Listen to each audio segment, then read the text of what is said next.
Sometimes I feel like I'm so used to complaining that I don't remember to pass on the good news. That does happen once in a while. Okay, once in a while, there's good news. Good news this week. The Consumer Financial Protection Bureau, which is a great agency to have around, is going to put an end to mandatory arbitration for consumer loans and credit cards. Here's why that isn't just good, it's awesome. Okay, it's awesome because we are being forced into forced arbitration in all sorts of aspects of our lives. It's particularly egregious with banking for reasons I'll mention in a second.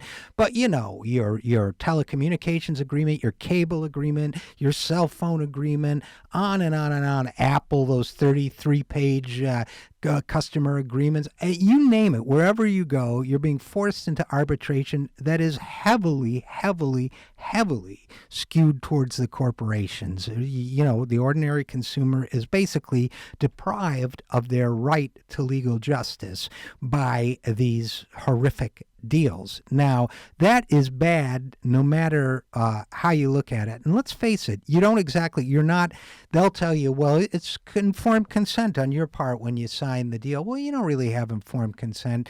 If you want a cell phone, you have to sign one of these. You don't have informed consent if you want a bank account. You have to sign these. Now, it's particularly egregious with banks because we bailed those SLBs out. Right? So here we go. We bail them out and they force us into arbitration proceedings, even when they have shafted us over and over again with all sorts of rotten tricks for which they have paid an estimated now $200 billion in fines and settlements for their own fraud against us.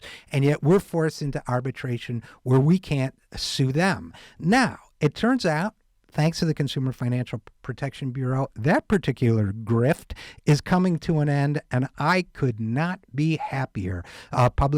Citizen did some research on this topic, and it showed that consumers apparently only win these arbitrations 4% of the time.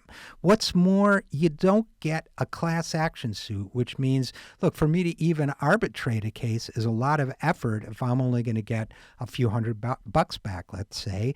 And if you and I, the ordinary folks, only win 4% of the time, less than one case in 20, then why on earth would they not continue to commit their frauds and grafts over and over and over again? And that is, in fact, what happens. So by allowing us to take legal action, they are allowing all sorts of things to happen. They're shifting the center of power legally. And closing thought on this kind of binding arbitration on a national scale is what's built into deals like the TPP and NAFTA, where they replace the court systems of every country with a system of private binding arbitration that's kept secret from you and me, and that, like these types of arbitration, is heavily skewed towards corporations and away from people, or in the case of these trade deals, away from governments.